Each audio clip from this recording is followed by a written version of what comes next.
Tom, I'm wondering, it does raise this question in my mind about the closeness. It's just, whoever wins, it's going to be razor thin on either side.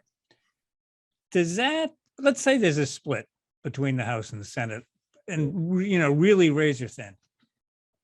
Does that encourage the two parties to work together? Does it empower the centrist, or does it make it just ensure gridlock? I'm not It's sure. so funny you were asking, because I had that on my next question is, are we looking at gridlock or are we looking at bipartisanship? Tom, what do you think? It's a great question, and I always want to be an optimist. And so, if you look at sort of history, it was an opportunity for a bipartisanship. I got started in '97 when Bill Clinton was president. Newt Gingrich was the speaker, and we passed a 6-year deal that actually balanced the budget, which is quite mind-boggling right now.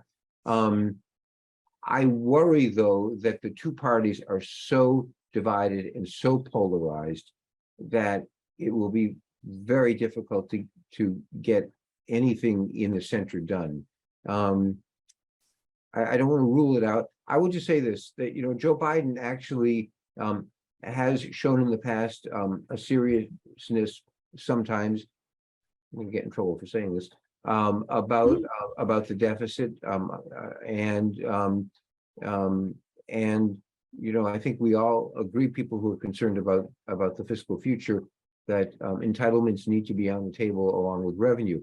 The problem is, I think for any serious deal, there is no way that Republicans are going to vote for anything with a revenue increase in it.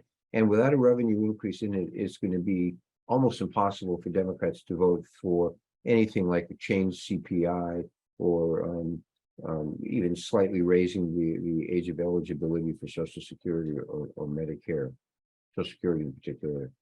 So I think it's going to be very difficult, but never say never.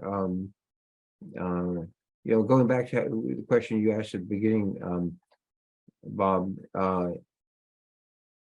I think it's going to be very hard for Kevin McCarthy or whoever is speaker to govern the House of Representatives with a 5 or 10 seat margin. And so I see chaos, frankly, or I fear chaos, I should say.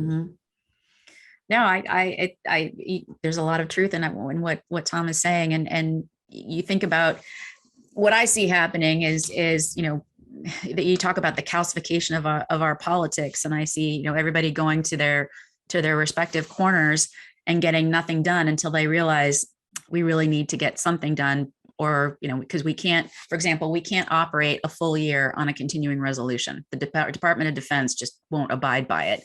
Yeah. So there will be some action forcing events, like the need to fund the government, that, after everybody goes to their corners and says, no. Frankly, Mitch McConnell and Joe Biden, the adults in the room, are going to get together and say, this is what we need to do. And they're going to roll the House. And in rolling the House, does that mean the new speaker, whoever that is, whether it's McCarthy or somebody else, loses their gavel because, House Republicans eat their own.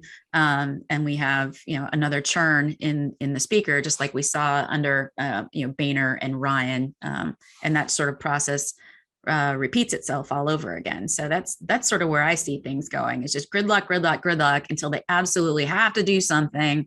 And then Senate with Biden rolls the House, and then does that affect some sort of leadership change in the House? I completely agree with that. I think that's very astute analysis. And ultimately, whatever deal there is in terms of the House is going to require a coalition of House Democrats and Republicans. Because at the end of the day, as Tori is saying, we're going to have to pass spending bills, and we're going to have to do a debt ceiling. And that's only going to be able to be done with Democrats and Republicans voting for it. Because there's a wing of the Republican Party that will never vote for a debt ceiling increase.